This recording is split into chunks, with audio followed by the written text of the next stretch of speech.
Welcome everyone. My name is Mahen Gosar and I am a finance and accounting consultant at Walgreens in Chicago. Let me introduce today's holistic science expert.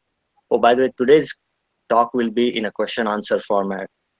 Uh, so today's holistic science expert is Shailesh Anandji.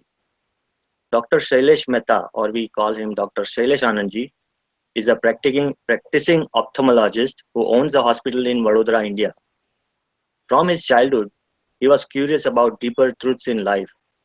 He came in touch with self-realized holistic scientist Sri A. M. Patel, and through his grace, Dr. Mehta attained self-realization in 1977. Dr. Mehta is a celibate and is deeply experienced in the field of holistic inner science. He devotes his time studying, researching, and spreading the message of holistic inner science. In his quest to spread the message of holistic science, he has traveled to countries like US, UK, Canada, Australia, New Zealand, and UAE and Middle East countries. His speeches on holistic science have been well received at international and national conferences. He's also an author of several books, including Introduction to Holistic Science and Integral Living and The Science of Liberation. Welcome, Sailesh Anandji. My greetings to all the listeners all over the world and all the holistic science seekers. So, the topic given today is likes and dislikes, its role in our happiness or hindrance in our happiness. So, who can be a person who can be free of likes and dislikes? Obviously, first thing which comes to mind is every one of us will have likes and dislikes to various degrees for each and everything. But then it brings us to let's have a situation. We are out of home, moving on a seashore or some river bank, or gone out in museum or watching something. As long as we are just watching the things, seeing, then we are enjoying without attaching any like or dislike. But no sooner we are in our household situation or in our work situation or in our relations, then we realize that, oh, with everything I have attached my like or dislike. The thing which I like, my mind may get elevated. The person whom I like, if he rings me, my mind may get elevated and I may be waiting. But when he leaves me, I may be little again down. Means elevation usually is followed by a downward trend of mind. A person whom I don't like at all, if someone talks of him or her, even in his or her absence, I may get disturbed without any wire, without any current. So, if we observe, our mind has a tendency to have likes and dislikes for each person, for each situation, for each thing, for each object. And we feel that, okay, I'm happy if the thing is of my liking. But that's not really the happiness, it is elevated state of mind. And elevation and depression, ups and downs, are really not the, in nutshell, really happiness. But still we accept it, okay. But as I go forward, wherever my likes and dislikes are little more intense, little they are of more serious or more deeper nature, it gets converted to opinions, and beyond that it may get converted into attachment and aversions. In fact, if you want, or if we all want to enjoy the life and living, we should know that I am the pure conscious as knower and seer, and I have to know and see the situations as it unfolds and pass through it without rather getting attached with opinions or attachments and aversions. It's a humorous simile that if I go to a museum, a wonderful museum, I'm not allowed to take anything out of the museum. I'm allowed to see the museum and enjoy the museum, but not allowed to take anything out of the museum. So what does this mean? No sooner I attach my opinion, like and dislike, no sooner good and bad, ought to be and ought not to be. I take the things with me at the level of my mind, and sometimes it even becomes a baggage.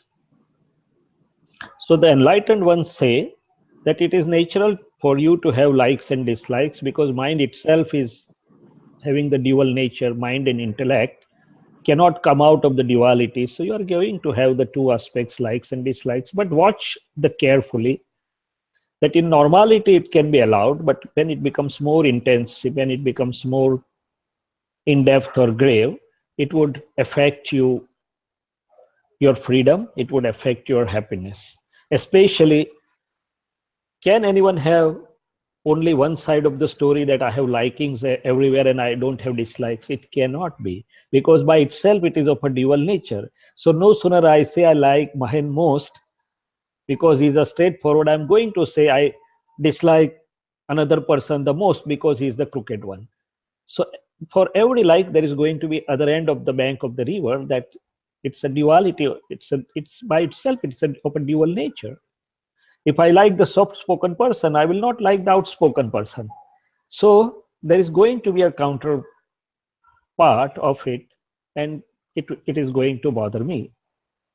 If we go still deeper down, the enlightened ones say there are only two things in life, self and circumstances. Circumstances does include animate and inanimate. Animate means living beings or persons with whom we are related by one or other means. Maybe relational means, maybe professional, maybe social, maybe anything.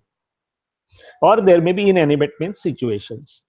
So as long as you remain equanimous, as long as you can remain neutral, as long as you can remain as an overseer, you will be happy by yourself because the happiness is inherent nature of our pure conscious. It doesn't have to come from outside. And when I see through the filter of likes and dislikes at the level of mind, I'm ascribing happiness through that filter. I'm seeing the world through my tainted glasses. But really, it is not required. So, the enlightened ones say that if you can know this much, that there are only two things, self and circumstances, including people, relations, or situations, then you have to remain as an overnight seer. Even if the mind has likes and dislikes, you can remain aware that, okay, this is the like at the level of mind or dislike at the level of the mind, positive or favorable opinion at the level of mind or unfavorable opinion at the level of the mind, or attachment or aversion which is really affecting, and I'm free of that or I'm aware of that. So even if I become aware of the thing, then also it serves a lot of purpose because then I will be in a situation to safeguard my interest in terms of happiness and harmony. No sooner it will start daunting my happiness or harmony, I'll become aware and see that, okay, it is my inner machinery which is really making me unhappy, not the person outside, not the situation outside. It's not really the outside person or outside situation which really can bother me or can take away my happiness or make me happy or unhappy. It's in fact my inner beliefs, my inner likes, dislikes, my inner opinions through which I'm looking, and that's what is really creating the effect within me. So if I become aware that this relative inner self at the level of mind and intellect having the duality nature is affecting me, then I'll become aware, and awareness itself will lead me to the happiness. So the people say be aware. When the Buddha was asked, who are you? Are you God? So he says no. Then he was asked, are you a guru? So he says no. Then who are you? So he says, I am awakened person. I'm the person with who is awakened. Just I'm awakened. So I'm conscious, I'm awakened. So similarly, all the enlightened ones has this key. But I agree and believe that in a normal living life and living for all of us, even though we can try to refrain from attachment and aversion, we can try to keep away from the opinions, but likes and dislikes are so subtle and normal things that most of the times and places the mind is going to look through the glass of like or dislike. That's okay, but be aware that it doesn't disturb us a lot, it doesn't take away our happiness in either way. If I'm too much liking some person, then when the person will be away from me, I'll be unhappy. See, a young boy and a young girl, they like each other very much in the initial phase when they meet.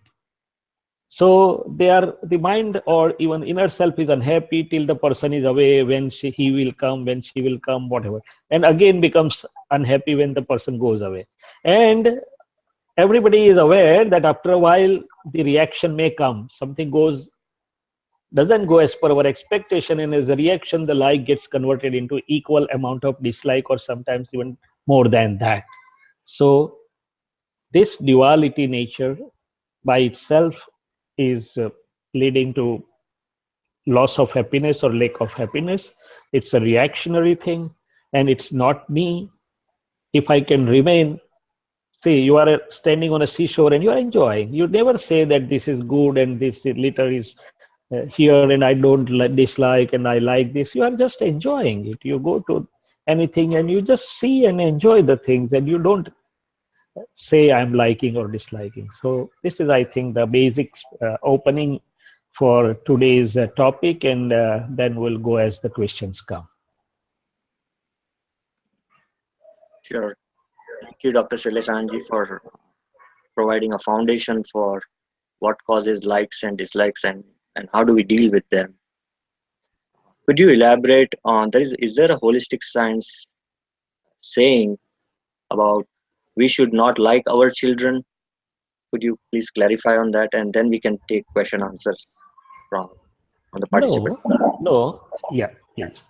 So it's something like this, that it's a natural tendency of a mother or a father. Motherhood, I would say it's a motherhood characteristic, or it is a fatherhood characteristic, or a parent characteristic, that your natural instinct or natural inherent tendencies will be to like your children, even if they are handicapped sometimes, even if they are not mentally that good. But that's going to be natural bondage.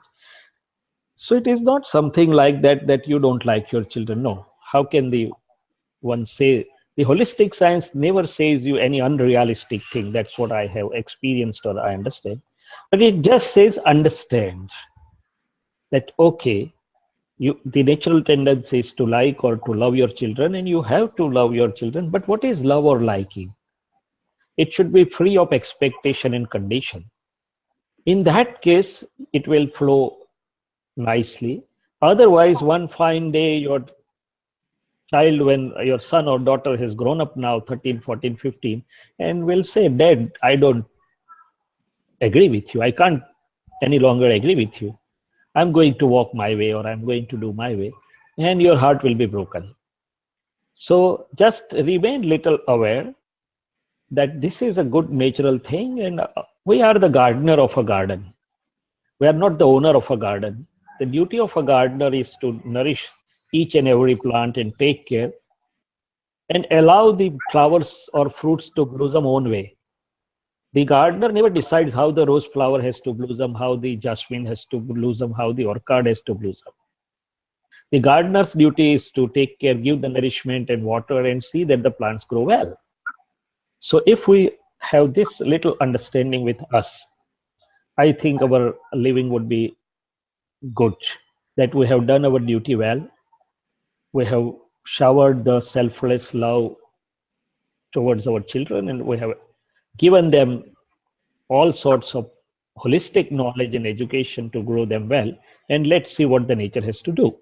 Yes, for those who are deeper down with a vision of self realization or with a vision of enlightenment, then they can see that okay, all these relations are out of interconnectivity, but they are of some finite duration. So all these relatives are temporary adjustments and real is permanent. In other way, I will see that by relative perspective, he's my son or she's my daughter, but by real perspective, there is a pure self within each one of them. And the pure self is forever or perpetual, whereas all other things are the changing ones. Not that they are to be neglected or not paid attention to, but I have to know that rest of the things are the changing things. As everything changes in the life, all the phases of the things change in the life. Similarly, the phases of our relations also change in the life. And all of us have been experiencing that we have a great love for our children till they become young and till they become married. Once they are married, have equal love, same love, but their focus may change. And when they walk away with their own home, when the birds fly out of nest, it should not pinch our heart. It should not bite our heart. That much awareness, I think, we should have. And then, because all the circumstances, then as when I started, the enlightened ones say there are only two things: self and circumstances. So these relations and duration and they being with us are also of some duration. And each circumstance itself says that someday it has to disperse out. Accumulation and dispersion is the very nature of all the circumstances, including relations, because they are changing. So that way, if I remain, then from within, I will be not attached to the changing phases, but I'll be attached to the one which is permanent inside. And at the same time, I will have a pure or selfless love with all my care and caution and concern, whatever I can say. Okay. In fact, parents have a duty towards the children. So one can't say that I would not, I would be indifferent to my children. No, I would say it's a social fault, I would say, not crime. Okay. Thank you for clarifying, Dr. Sailesh Anandji. Now we can open the floor for questions. Please introduce yourself, your name and where you're from, and then please ask your question.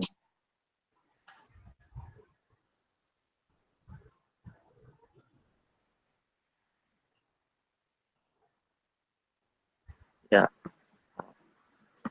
Good morning, Dr. Shailesh Anandji.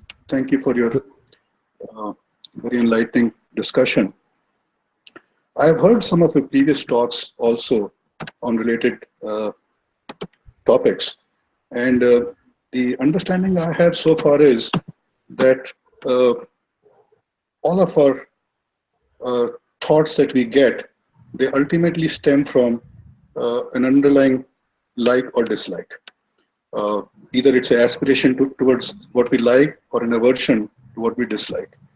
And when we don't get something that we like, we create aspersions on the people around us or situations around us. Yes. But when we look deep Yes. down at the root of it, and please correct me if this is not right, that there is some aspect of liking that I have, and my disliking is Yes. stemming because I have that underlying liking inside. Yes. So Yes. you have mentioned that likes and dislikes are an integral part of the human mind. I wanted to understand two or three things. One is that you seem to imply that liking and disliking is normal, but then it can beyond that it can go into being abnormal. Also, I have heard some statements from the fully self-enlightened ones that uh, to be completely happy, convert your dislikes to likes. Yeah. So, is there a state possible where?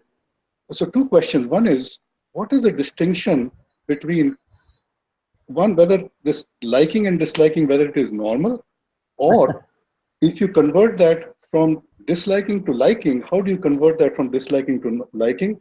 And what is the difference between the state of liking and disliking, which you say is normal, compared to when you start getting opinions? What is the subtle distinction between that?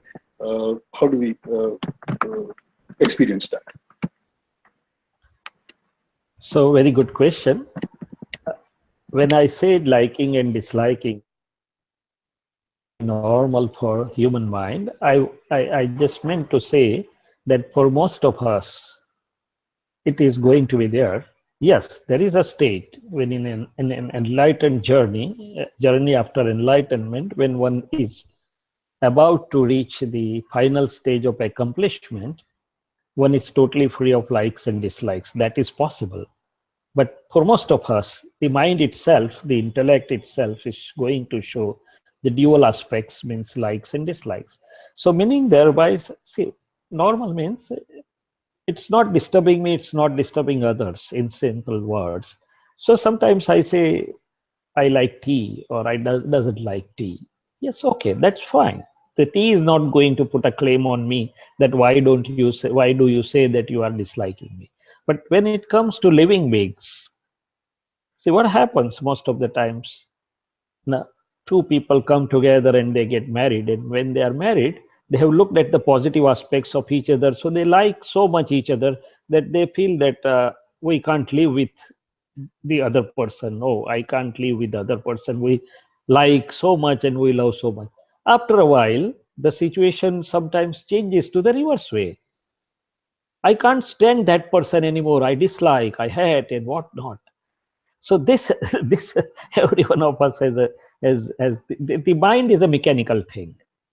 Mind is going to show you both aspects, like and dislike. It is I we have to decide how much to listen to the mind or how much to go by the mind and how much not to go by the mind. Now, when you said how to convert dislike into like, I'll give one humorous example and then some few more examples. This story was shared by me at one of the seminar at Australia, and probably a real life situation. That one couple had filed a divorce case. The judge was a wise fellow. As a role of judge, he listened everything, and then at the end he said to each one, wife first and then husband, would you mind talking to me in my chamber for 5 minutes? If you don't mind, who will say no to judge? Then he called the wife and asked that, so what are your problems? So she narrated all the complaints or negativities. Then judge asked, but when you selected him and you married, and you must have seen something positive. Yeah, yes, he has that way many positives. If I'm not well, he will not eat in, he will take care of me. He always comes and puts money in my hand. So she also narrated few positive things about him. So judge said, okay, go now. You can go home. List on one side the negatives, which all you have noted, your mind, and other side list positives, which you feel are there in your husband. Similarly, he talked to husband. Then he said, well, all three meet together after 1 week. You can read out your negative points for the other person, but also read out the positive points. And that was done. And they both felt, oh, still he or she looks so much positive into me, and both mind changed. So the art of changing the mind from negative to positive, from dislike to like, is show mind something good or something positive, that after all he or she is a good person, after all he or she has a good characteristic. I may not like the thorn of a rose, but as soon as I look at the flower of the rose and I tell, oh, what a good fragrance the rose has, the dislike for the thorn will be converted to the like for the rose and its fragrance. So similarly, that is one aspect. The second aspect is the enlightened ones give us the vision of looking how positively to look at each and everything. Suppose I dislike a person who is criticizing me, or I dislike a person who is letting me down or insulting me. But when my vision or understanding is changed, then I start understanding that, oh, I should be thankful to that person, because with his time and energy, he is giving me the opportunity to improve, to look within, to introspect, and to improve. With his time, energy, with his laundry machine and washing shop, he is washing away my egoism and making it normal. He is giving his or her energy to me and making me free of one karmic bond. So there is always something to be gained from each situation or each person or each behavior. Even though he was a physical scientist, he said, there is opportunity in every difficulty. So the mind has dislike for difficulty, but when I see the opportunity in difficulty, that okay, it allows me to grow from within, it allows me to become more mature, my inner energies will become better, then I will start liking those particular things. So as my understanding of the holistic science grows well, there is nothing to be disliked in the world. Not a single person who is abusing me, who is cursing me, who is insulting me, or one who is helping me. So it balances out. And on the other hand, it also keeps me little aware and awakened and warned that somebody I may be liking most, and my mind may be crazy about him or her or that situation. And the holistic science wants me, be aware. Someday you may not have that particular person or situation with you, and you should not be lost or you should not be that sad. So remain normal in any situation. Above normal is also not good, below normal is also not good. Come to normal. But having said that, one who is aspiring for the higher state of being and higher state of living can aspire to just remain, to keep likes and dislikes as objects to be known and seen, and remain free of likes and dislikes, or not to be led by that. But till that point of time, just allow it to flow as a normal flow. And with understanding, you can always change the dislike to the like. It's something, in a simpler terms, if we say, somebody may not like bitter taste at all. And some medicines or some herbs having medicinal value may have a bitter taste. So holistic scientists used to say, tell your mind 5 times, oh, I like bitter the most. Oh, I will like the bitter. Oh, it tastes very good. And then if you take it, your mind is now conditioned, so it will not have a rejection or sort of that dislike feeling. So from within, I can tell my mind that, oh, this is beneficial and useful. So I like the bitter taste because it is beneficial and useful to me. So there are various approaches by which you can change your, it is basically changing the mind through the understanding part. The understanding will make the mind and intellect change for the appropriate one. I hope it's answering your question. It does. Just to elucidate, so what I have uh, been observing a little bit is that when you mentioned, when you get an adverse situation or you don't like something, you see that the person or the situation with his washing machine is cleaning my faults. So the way I interpret that is that whether it's a situation of like or dislike, uh, that gives me an opportunity to see at the very root level that what Yes. is the liking behind it, that is either I'm liking, what is the underlying like, and then what is the underlying like which is leading to that state of disliking. So is that the correct approach? Yes. Is To that how yes. that other person is being uh, helpful to me by helping me see the underlying likes inside me? Yeah, and unless that challenge comes to us, unless that little turmoil or disturbance comes within, we'll not have inner research and will not get free of that mind. In fact, this is nothing but a mind. Says husband and wife, if someone is not liking the other some situation, we can always tell our mind, oh, enjoy, this is enjoyable situation. Food is available, other things are available, and why should I get this sort of in an annoyed state of being? I should be always peaceful and pleasurable. Say, my happiness remote should not be in somebody else's hand. It should be in my hand. Very simple. Why should be my remote in somebody's hand? It is me who will decide whether I want to remain happy. This is another humorous story which I read one time. There was a meeting of CEOs and managers, and one CEO was getting retired, and there was a big party. So there was a nice chit chatting, and everything was going on. So on the ladies' side of the club, one lady asked the wife of this CEO in whose welfare party the party was arranged, that your husband must have been keeping you very happy, ne? So the wife said no, and the husband was listening. She was a little anxious and a little surprised why the wife says no.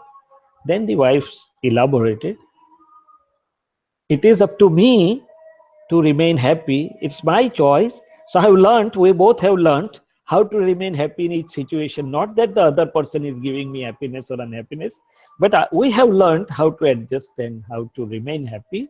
So it's my choice to remain happy. That was, and that's at the level of understanding, I would say, that we can choose to remain happy in whatever given situation by understanding the things properly. Then it comes what is bugging or bothering me. But even before it bugs or bothers, why can't we choose to remain happy? This life is to be enjoyed if we can get out of this entanglement of opinions a little bit. Thank you.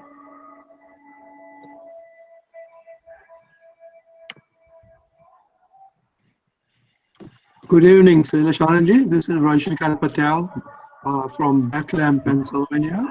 I am Good retired evening. executive and author of children's book. Very good this topic. You elaborated quite a bit, but like you earlier said, everybody has likes and dislikes. Yes. You know, but what we know that dislikes are not good. But what are the causes of likes and dislikes in everybody? All right. So the causes of likes and dislikes, so to say, are my beliefs and my opinions, I would say. Somebody will like sweet very much, somebody will not like at all. So it is my belief or my opinion which I have created about each particular thing. Somebody will like particular dress so much, somebody will hate that dress so much. So even in our own home, if we say that we may have be 3 or 4 people, and our likings and dislikings are way apart for each particular thing, maybe food, maybe dress, maybe behavior, maybe walking style, maybe talking style, whatever it may be. So it is my inner belief, my inner opinion. In a lighter form, it is like and dislike. And as I said, so long as I do not have the vision of pure self, I'm Shailesh, I'm name bearer, and then I'm attached to the phases for my happiness, and I'm looking through my beliefs, opinions, and likes and dislikes. By its very nature, it is of a duality nature. Unless I have the vision of my pure self or seeing the pure self in someone else, which is a non dual and real source of bliss or happiness, I'm going to ascribe happiness through my belief lenses of my beliefs, opinions, likes, and dislikes. So the next step of the cause is root cause is ignorance of the self. First cause is opinions and beliefs as per my intellects or whatever I have gathered. Uh, and that's also the personality which is creating my personality or prakriti. But the root cause is ignorance, ignorance of the self, ignorance about the life living science, what is mind, how does it function. In fact, the mind is nothing but born out of opinions and language. So opinions itself are of a dual nature, good and bad, ought to be, ought not to be, should not be. And that's how it is working. So what you're saying that my dislikes and likes are based on my beliefs and opinions. Yes.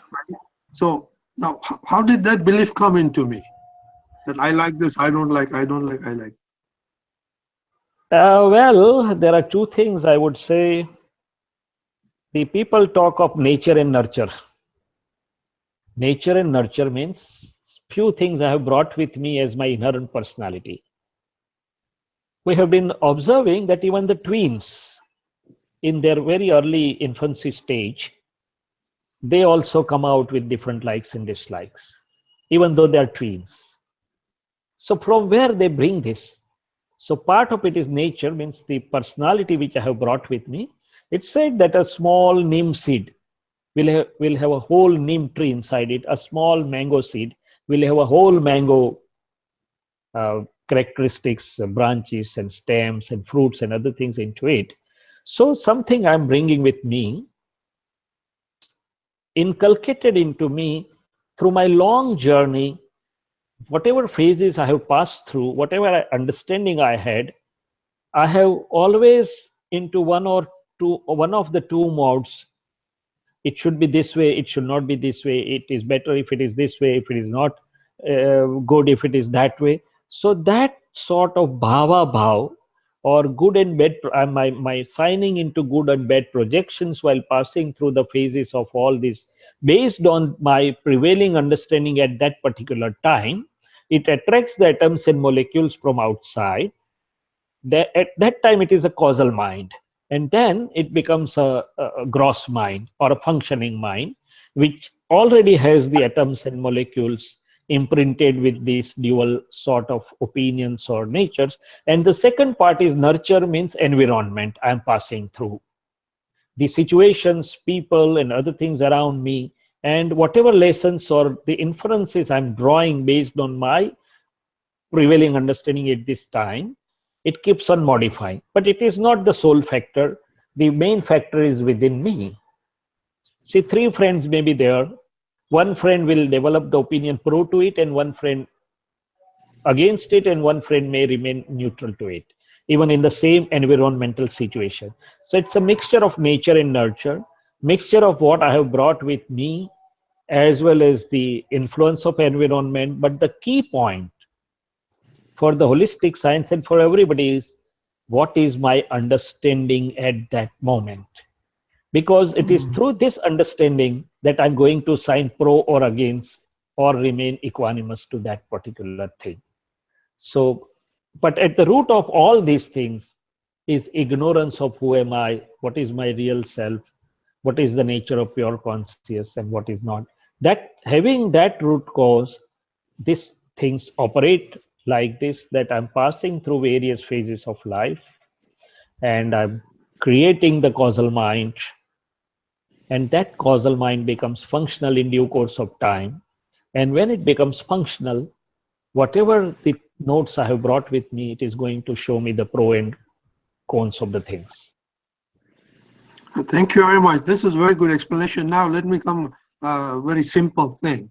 What are the Yes, sure. scientific consequences of things like I may brag about, hey, I like mangoes a lot. I like mangoes a lot, mango. Or I may say, I don't like this, like I don't like this guy. Like so, what is the repercussion and consequences of this kind of what you call beliefs or opinion or likes or dislike? Oh, well, it's very easy to understand the effects of the things which we are not liking. When I say I don't like this person at all, I can't stand, even in his absence, I'm upset. Even in his or her absence, my harmony is disturbed, my energies are disrupted. I go into negative mode, my aura pictures become negative, my functional MRI pictures become negative. So for the negativity, we realize very soon. And if the gravity is much more, then I become so much disturbed, and even I may lose my control or command over myself, and I may bust out also if the situation is such I have such a hatred for somebody and I have to deal with that person, then I may become so much upset that I may end up into not only psychological diseases but physical diseases also, because the modern science also has proved that body, mind, conscious all are connected, and most of the things the at the level of mind does get effect on the body level. For the things which I like, suppose I like mango, as Dr. Bansal was also saying, then if it is too much, then my mind will be in a craving mode. Oh, from where can I get mango? Why I'm not getting good mangoes? And I'll go miles also for getting those mangoes. So it takes a lot of my time, energy, my existence to attain it or to get it or to grab it. Till I'm not getting it, I'm little restless also. Once I get it, the mind says, oh, I got it.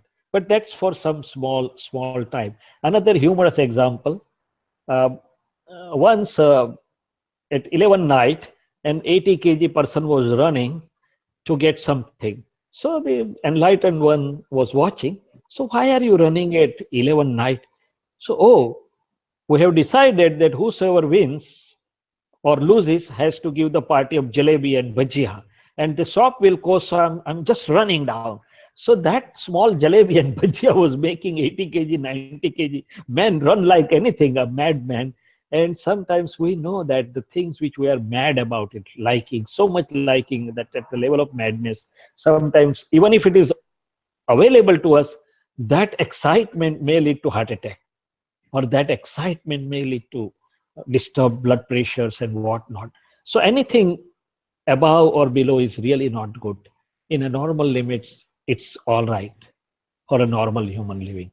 So it does have effect not only on the mind, it does have effect on the body also. It does have effect on my normal functioning also.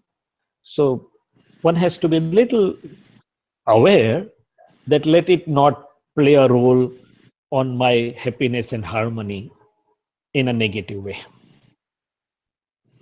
Thank you. That's a good explanation.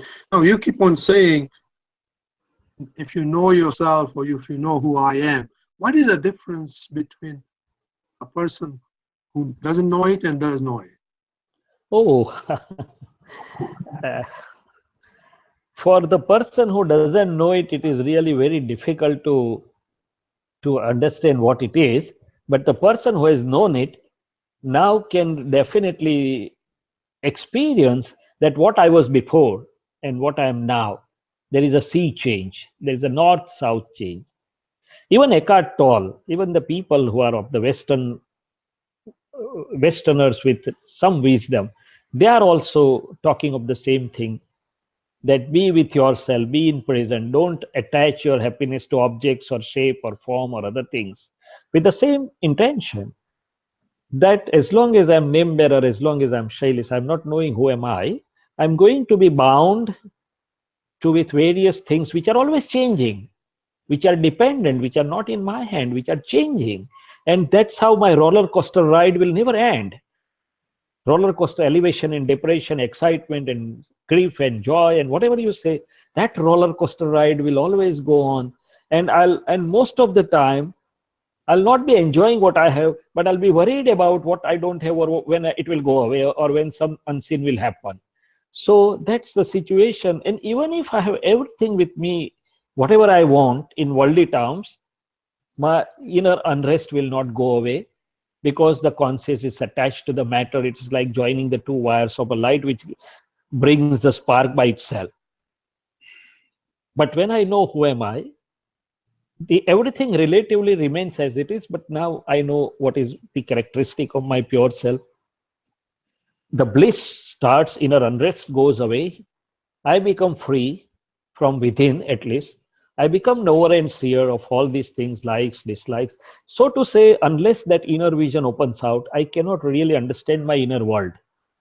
That is why the logo of holistic science is discover the world within. The world is within, the universe is within, discover the world within. And who can know the world within can know the universe as well. Or one who has discovered the world within will, in short time, will be able to understand the universe also. So to know who am I, or to know, because, and other thing is, the really the source of bliss or happiness is that conscious or that true self. Not knowing that I'm ascribing the things to outside. And the simile is given is as if a dog who is biting a bone, and the taste is coming out of the blood or tongue bite, and the dog feels that it is coming out of that bare bone. It's something like that. It is being ascribed through beliefs to outside, but really the source is within. So that is why the wise people or enlightened ones always say that people have known everything. We realize everything. We realize that this sofa is to be brought. We realize these electronic goods are good or not, but we have not realized the self. And probably that is the biggest blunder or the blunder. So Yes, thank that's you very the much. once. Thank you very much. I like your example of the dog and illusion. Illusion. Yeah. Thank you very much. This was wonderful.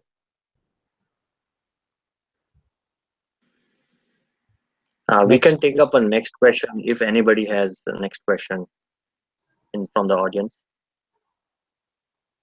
Okay, if not, I have a question. So, Dr. Sailesh Anandji, let's say we understand, we become a little more aware, and we realize we are creating these likes and dislikes in our mind. Let's say after that event has happened, after we created that, is there a way to reverse it, Yeah. or do something that we come back to the center? Oh, sure. Very good question. So there should always be a solution, an easy solution to the problem or the thing which is really not in my benefit. So let's first, I would say that if at the end of a day I take few minutes to watch my whole day, And that will give me the whole picture neutrally, that what are the likes or dislikes or opinions which are haunting me or which are really playing little disturbing or little more serious or severe role. So first step is to become aware what likes and dislikes I'm harboring, which is affecting me the most or which has affected me.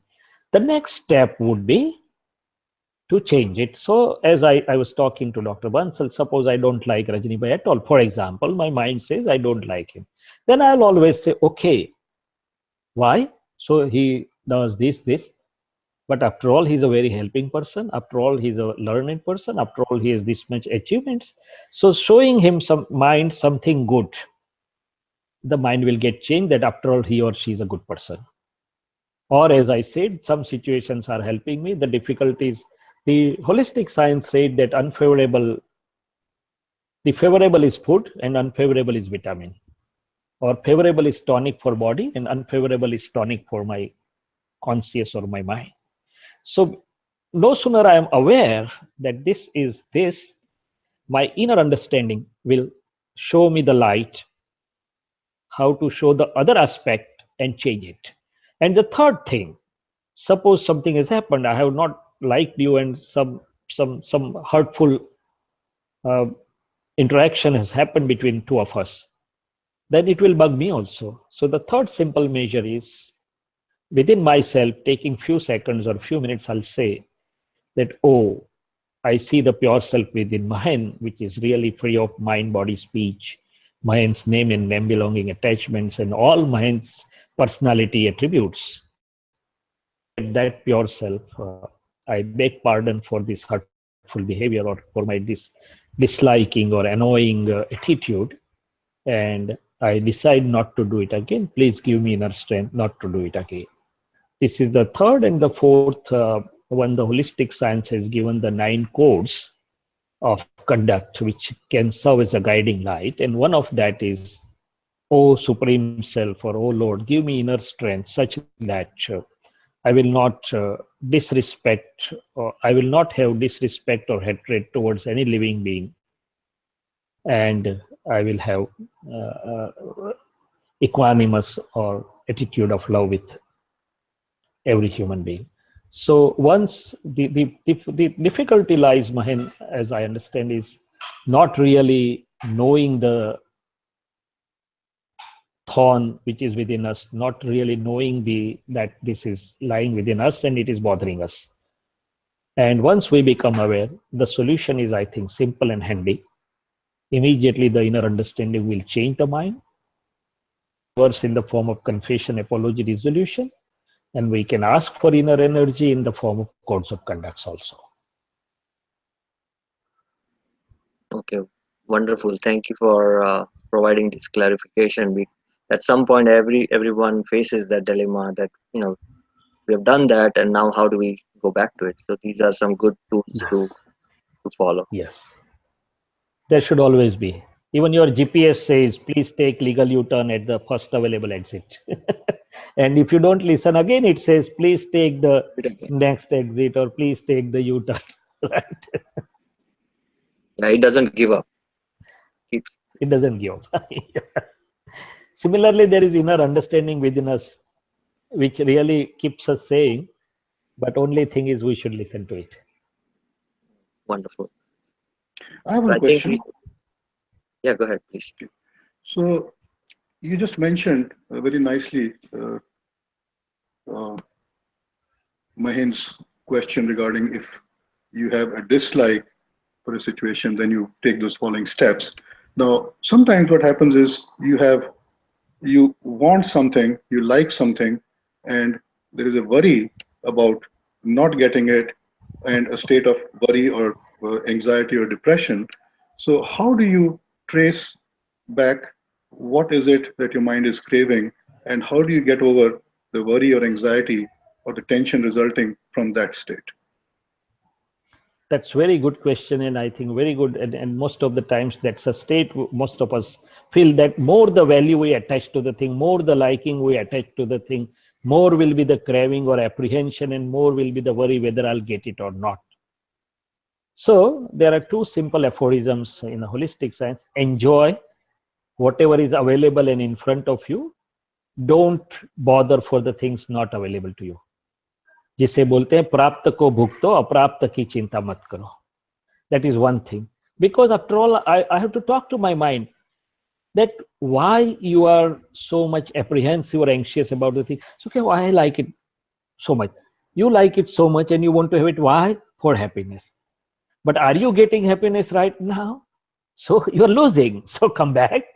Even if it is available, we are happy. Even if it is not available, we are happy. So the bottom line is happiness. So enjoy whatever is available and in front, and don't bother for the things not available or in front at the moment.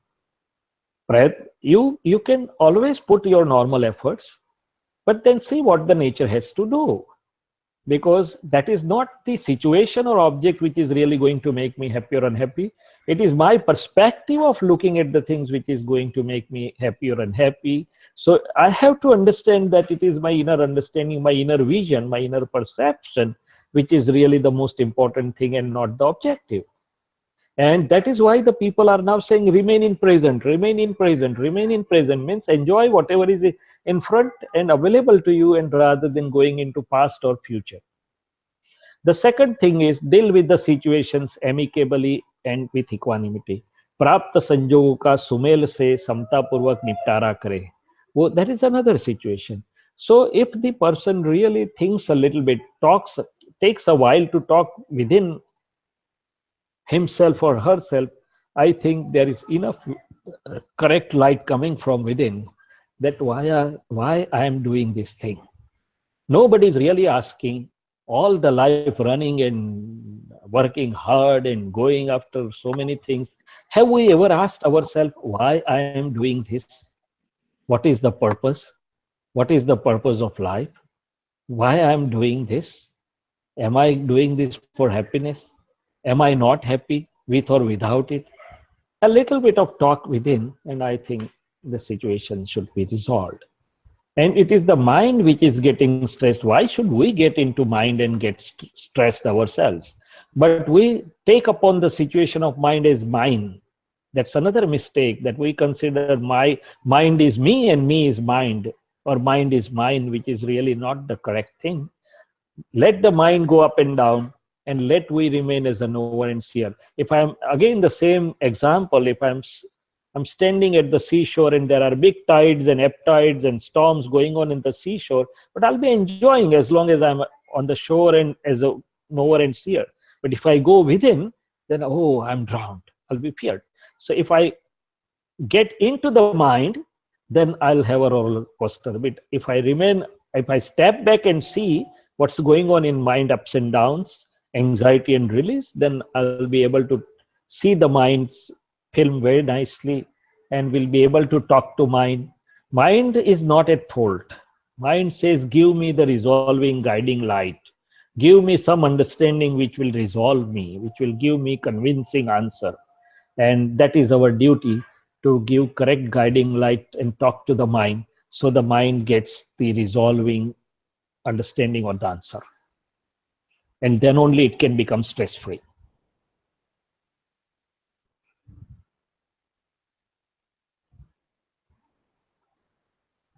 So incorrect understanding has been leading to all these things. The correct understanding can resolve everything.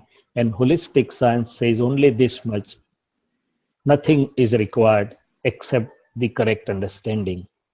No hard work. The correct understanding itself will result into correct results. And that we know in this present scientific world, that for doing anything, for doing any experiment, if I have the correct understanding or knowledge of the process or fundamentals, very easily, effortlessly, the results will be correct. If I don't have that, no matter how hard I try, I'll not get the desirable results, but rather end up into more puzzles.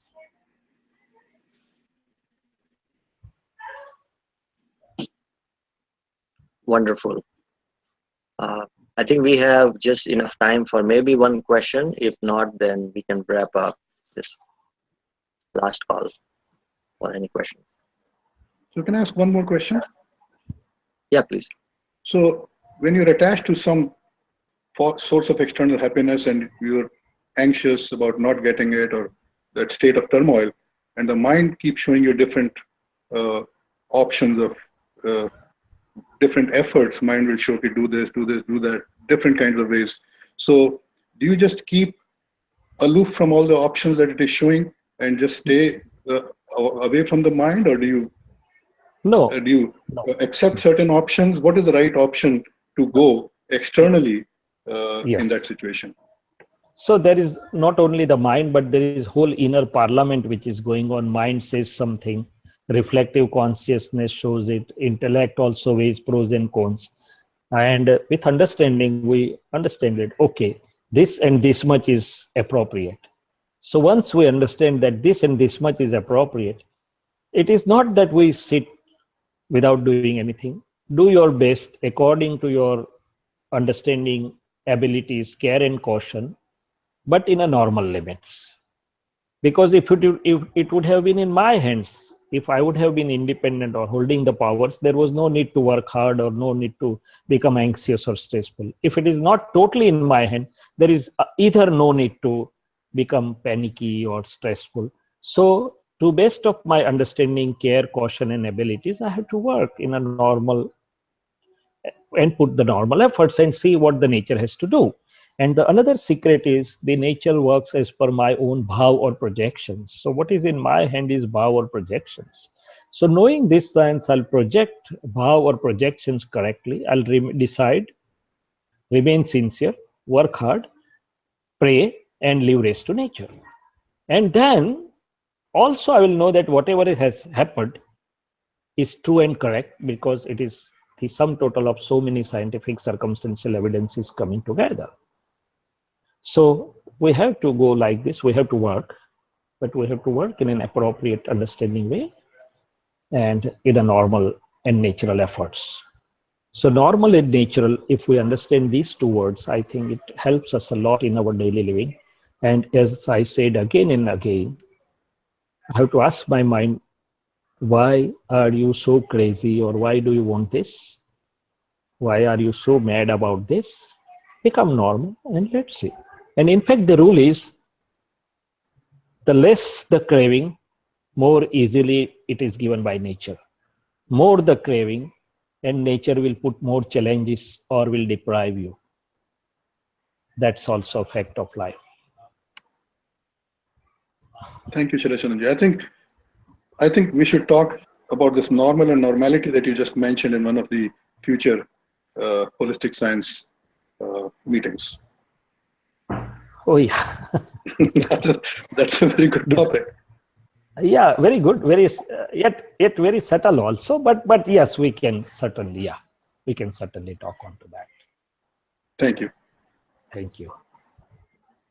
Well, we are just run into the time limit. So thank you, Dr. Sailesh Anandji, for explaining the topic of likes and dislikes and how their duality, and give us some tools and solutions how to be aware and how to overcome that.